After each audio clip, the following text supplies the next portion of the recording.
Okay, so in this chapter we are going to go over proxy modeling, which is very similar to modeling with subdivision surfaces, but I find for modeling for games it's a lot cleaner. So to get started, I'm going to tear off the Proxy tab and dock it over here to the left so I can get at the tools easily. And now I want to go over some of the hotkeys for proxy modeling. So if I select this object and hit 3 on my keyboard, you'll see that it smooths the object down. And it's important to note that this doesn't respect soft or hard edges. What we have to do instead is go over here to the Proxy menu and use the crease tool. Now if I use my middle mouse button and drag, this will now crease the edge, which is somewhat similar to creating a hard edge in Maya, but this now will work with this proxy modeling.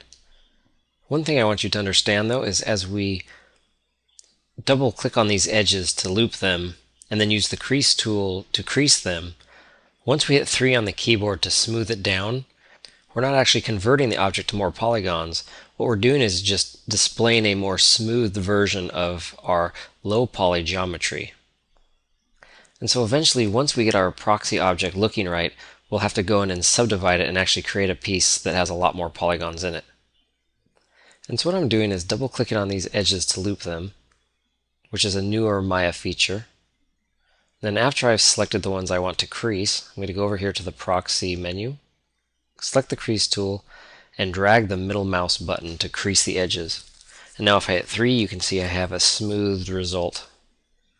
And right now when I look at this object in its smoothed form, it's a little bit too smooth, a little bit doughy. So there's a couple things we can do to fix that. One is we can insert some edge loops. And you'll notice that the closer I insert the edge loop to the edge that was a little bit soft, the tighter it gets. And so looking at the object now, you can see that that edge is much more defined.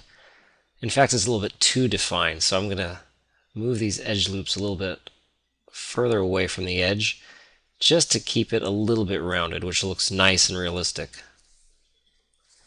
Because edges in the real world are never perfect 90-degree angles. There's always some kind of roundness to them. So for me at least, when I see a 3D environment that has perfect 90-degree edges all over the place, to me it just kind of screams CG. And I think it's one of those things where your mind just knows something's not quite right or something doesn't look realistic, kind of like a bad walk cycle in a game. Everyone knows how a human being looks when he walks, and so if the walk cycle is bad, you can spot it right away. And so to me, a perfect 90-degree edge is one of those things that just looks wrong. So right now in my model, I'm just going in and inserting these edge loops somewhat close to the edges that are too rounded, just to clean the model up and tighten it up a little bit. And like I said earlier, there is another way to get around this, which is actually a much easier option, but a lot harder if your computer is slower. You can select an object, and after you hit 3 to show the smooth display of your proxy object, if you hit page up and page down, it'll also tighten up the object. But be warned, because the page up, page down option can really slow down your scene. Still, it's easier than adding in a bunch of edge loops if you don't have to. And one more important thing to note is that most game engines do not recognize these creased edges. And so I use this kind of modeling just to create higher polygon pieces to eventually bake down to lower polygon geometry. I'll also use this kind of proxy modeling before I export a piece into ZBrush, because ZBrush does recognize these creased edges. So it's a great way to get more curved pieces out of Maya into ZBrush and then just use the divide feature to add more resolution before I do my sculpting. So I think that's about it for this piece.